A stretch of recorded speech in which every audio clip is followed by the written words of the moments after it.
Welcome back to Revise and Resubmit, the podcast that takes, those really dense academic papers and makes them surprisingly interesting. I'm Pavlov. And I'm Nikita.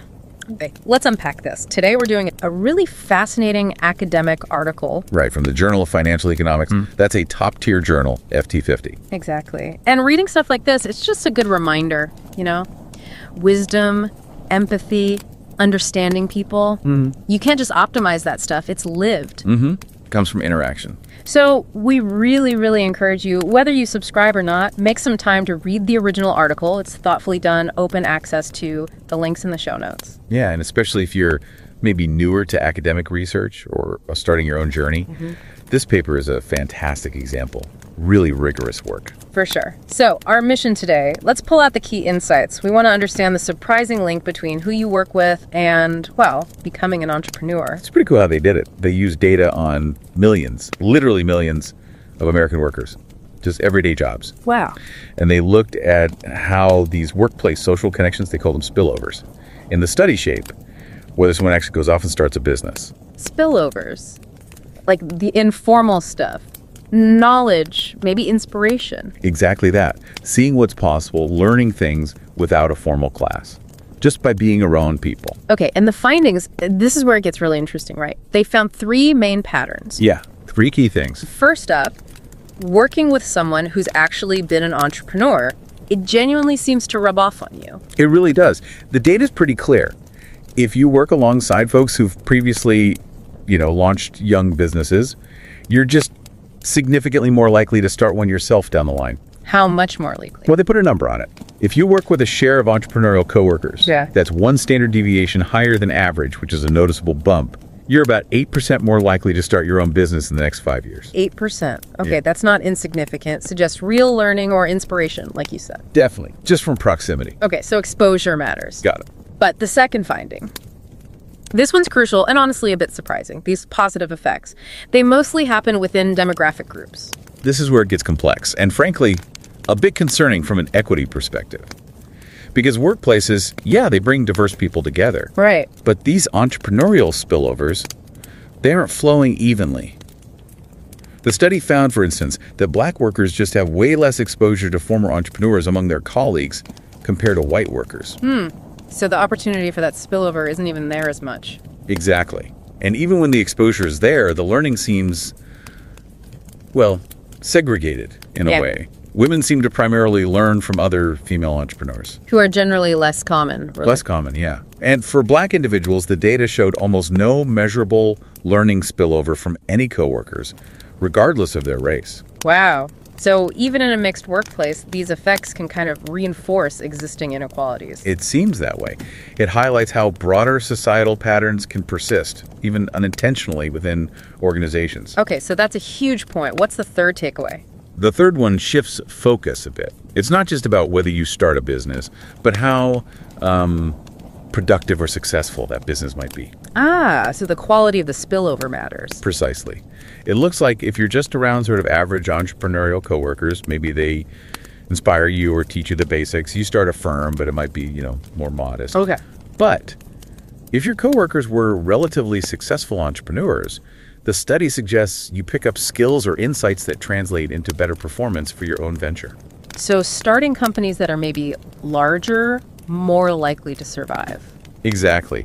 It seems the kind of lessons learned depend heavily on the experience level of the person you're learning from, informally. So putting it all together, what's the big picture here for you, the listener? Well, if you're maybe thinking about starting something yourself or just curious about big career shifts, it shows that those day-to-day interactions at work, the people you share an office or a workspace with, they can be surprisingly powerful, like informal launch pads. Yeah, it's not just about your degree or your family background. Who you sit next to can really matter. But it also raises some tough questions, doesn't it? About fairness, about equity. Absolutely. Workplaces can be these great melting pots, but this valuable knowledge, this entrepreneurial spark, it isn't reaching everyone in the same way. So this deep dive really shows how our work lives can subtly steer our futures, maybe towards entrepreneurship, but that flow of knowledge isn't equal. Which leaves us with a really important question, I think. Yeah. If these workplace connections, even unintentionally, end up perpetuating inequality in who becomes an entrepreneur, Well, what can be done about it? Right. How can we, maybe as individuals or companies or even policymakers, think about intentionally fostering connections that bridge those gaps? How do we make sure that kind of learning, that inspiration, is genuinely accessible to everyone across all groups? It's a big question, and definitely one worth digging into the original paper for. Again, the links in the show notes, check out the data, the methods. It's compelling stuff. Definitely worth the read. And don't forget to subscribe to Revise and Resubmit on Spotify and Apple Podcasts. Until next time, keep those minds curious, keep questioning, and keep revising and resubmitting.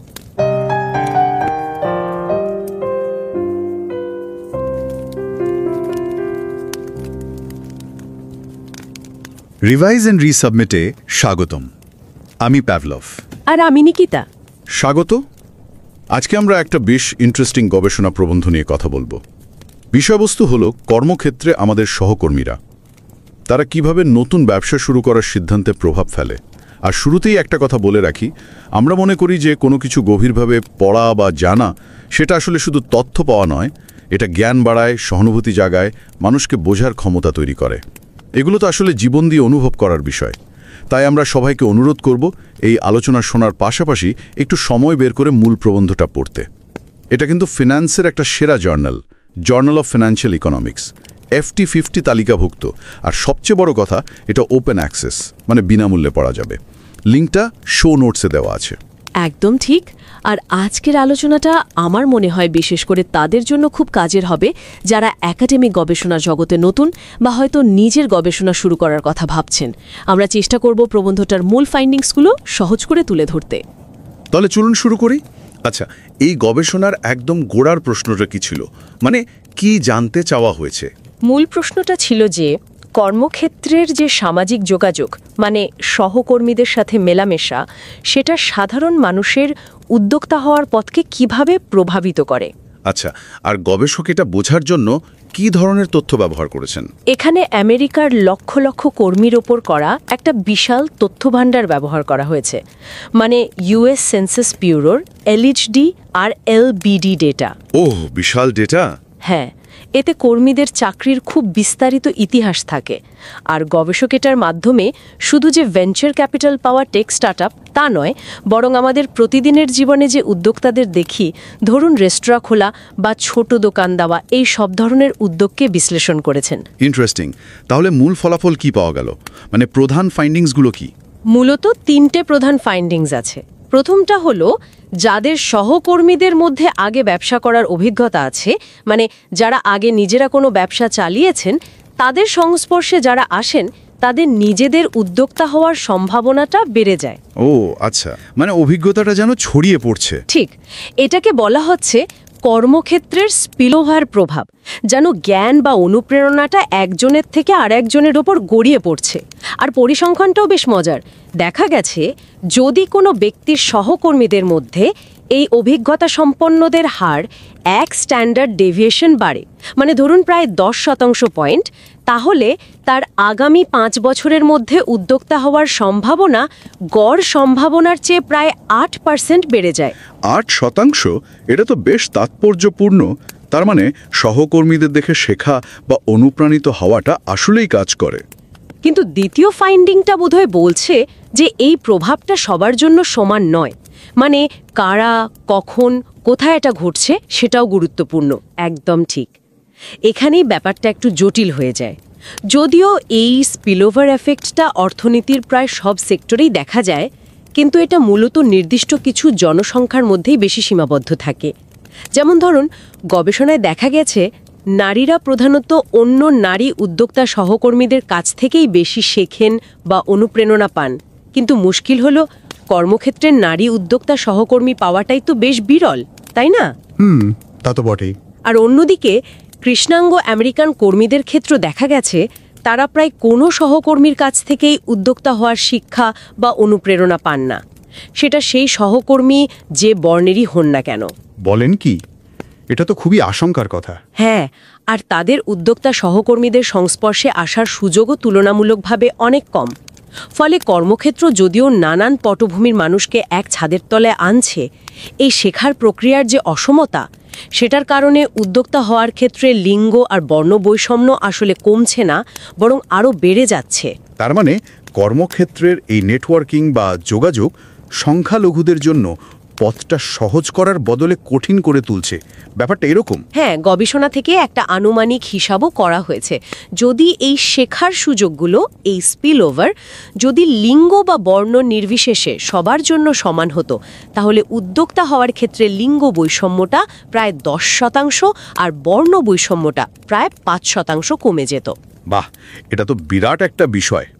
আচ্ছা, এবার তৃতীয় ফাইন্ডিংয়ে আসি। এই যে প্রভাবের কথা বলা হলো, এটা কেন বা কিভাবে ঘটছে? সহকর্মীরা কি শুধু মোটিভেশন দিচ্ছেন, নাকি ব্যবসার আসল কলা কৌশলও শেখাচ্ছেন? এখানেও একটা মিশ্র ছবি পাওয়া গেছে, মানে দুটোই ঘটছে, কিন্তু তারতম্য আছে। সাধারণভাবে দেখা যাচ্ছে যারা উদ্যোক্তা সহকর্মীদের দেখে বা তাদের সংস্পর্শে এসে ব্যবসা শুরু করেন, তাদের খোলা প্রতিষ্ঠানগুলো তুলনামূলকভাবে একটু ছোট হয়, আর সেগুলোর টিকে থাকার সম্ভাবনাও খানিকটা কম থাকে। ও, তার মানে কি এই যে খুব দক্ষ নয় এমন মানুষও শুধু অনুপ্রেরণা পেয়ে ব্যবসায় নেমে পড়ছে? হ্যাঁ, এটা একটা সম্ভাব্য ব্যাখ্যা। হয়তো তারা শুধু প্রাথমিক কিছু তথ্য পাচ্ছেন, যেমন কোম্পানি কিভাবে রেজিস্টার করতে হয়, বা শুধু একটা আইডিয়া পাচ্ছেন যে চলো আমিও করি, কিন্তু ব্যবসার যে গভীর জ্ঞান বা কঠিন দক্ষতাগুলো দরকার, সেগুলো হয়তো পাচ্ছেন না। তবে এখানে একটা কিন্তু আছে। একটা গুরুত্বপূর্ণ বিষয় হলো, যদি কোনো ব্যক্তির উদ্যোক্তা সহকর্মী নিজে বেশ সফল হয়ে থাকেন, মানে ধরুন তার ব্যবসাটা অনেক দিন টিকে ছিল বা আকারে বেশ বড় ছিল, তাহলে সেই সফল সহকর্মীর কাছ থেকে শেখা ব্যক্তিটির নিজের ব্যবসাও সফল হওয়ার সম্ভাবনা বেশি থাকে। আচ্ছা, তার মানে সফলদের কাছ থেকে আসল দক্ষতা শেখা যায়? হ্যাঁ, এটা সেটাই ইঙ্গিত করে।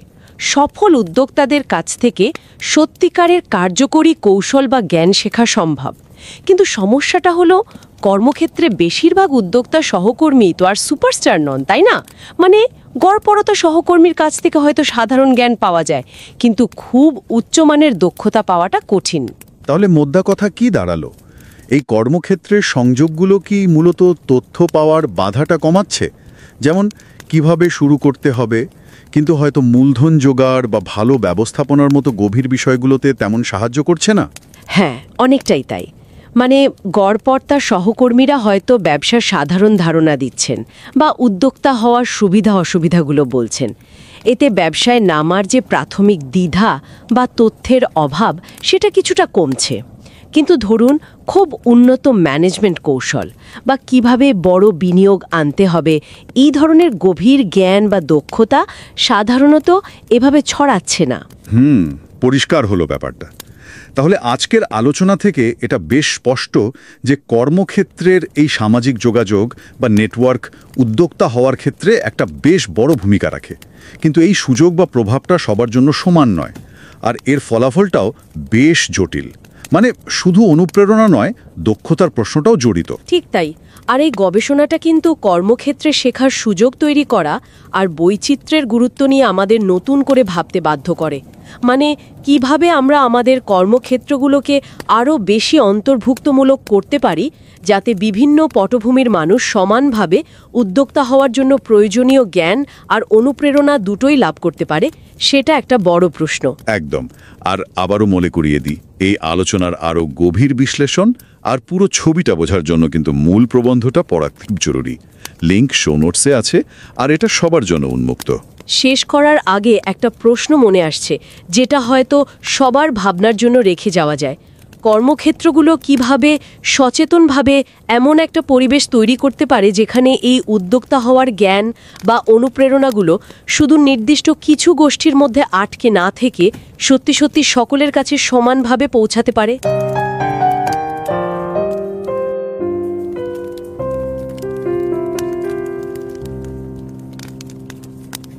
नमस्कार।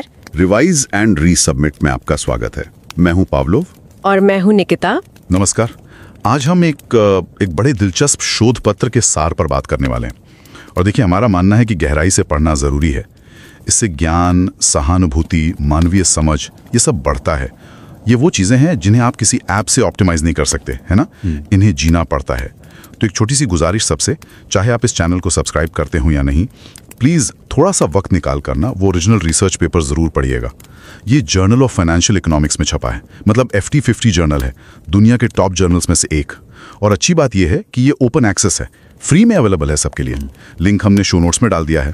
और ये ख़ास तौर पर उनके लिए बहुत काम का हो सकता है जो अकादमिक रिसर्च में नए हैं या अपनी रिसर्च जर्नी अभी शुरू ही कर रहे हैं।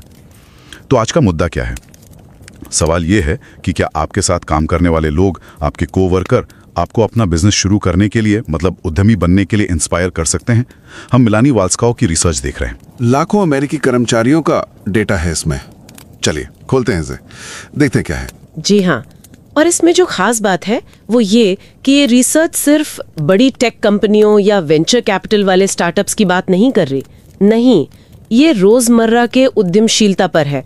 जैसे कोई नया रेस्टोरेंट खोल ले या छोटी दुकान शुरू करे, आम बिजनेस। हाँ। ये स्टडी ये देखती है कि ऑफिस में हमारे जो सोशल कनेक्शंस हैं, हमारे सहकर्मी, वो इस बात पर कैसे असर डालते हैं कि कौन आगे चलकर अपना काम शुरू करता है। अच्छा, तो इस विशाल डेटा से पहला बड़ा निष्कर्ष क्या निकला, क्या पता चला? पहला पॉइंट ये है कि जिन लोगों ने ऐसे सहकर्मियों के साथ काम किया है जो पहले खुद छोटे या नए बिजनेस चला चुके हैं, उनके खुद उद्यमी बनने के चांसेस वो काफी बढ़ जाते हैं। हाँ, वो जैसे कहते हैं ना, एक से दूसरे पर असर होना, उद्यमशीलता का स्पिल ओवर। हाँ बिल्कुल, स्पिल ओवर इफेक्ट। मतलब सहकर्मियों से प्रेरणा मिलती है, कुछ सीखने को मिलता है। पर बात यहीं खत्म नहीं होती, ये असर सबके लिए एक जैसा नहीं है। ओह, मतलब? स्टडी साफ दिखाती है कि ये जो सीखने सिखाने का सिलसिला है, ये ज्यादातर एक जैसे डेमोग्राफिक ग्रुप्स के अंदर ही होता है। जैसे महिलाएं हैं, वो मुख्य रूप से अपनी उन फीमेल कोवर्कर से सीखती हैं जो पहले उद्यमी रह चुकी हैं। लेकिन मुश्किल ये है कि ऐसी अनुभवी महिला उद्यमी वर्क प्लेस पर मिलती ही कम है ना? ये तो है।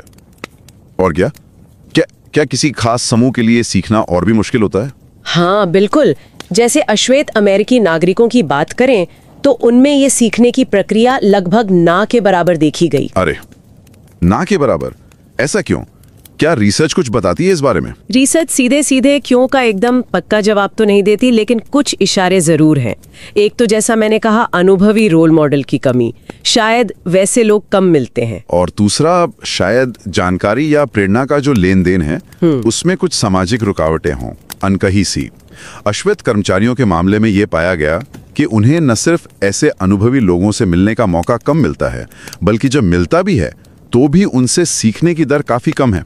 ये एक जटिल मुद्दा है। तो इसका मतलब ये हुआ कि ये जो वर्कप्लेस से मिलने वाली प्रेरणा है, ये असल में जो पहले से मौजूद डाइवर्सिटी गैप है उद्यमशीलता में, उसे कम करने के बजाय शायद और बढ़ा रही है। हाँ बिल्कुल, यही लगता है। ये एक काफी गंभीर नतीजा है इस स्टडी का। और क्या मिला है स्टडी में? कोई और अहम बात? जी हाँ, एक और बड़ा पॉइंट है, वो जुड़ा है प्रोडक्टिविटी से। मतलब कंपनी कितनी सफल होती है।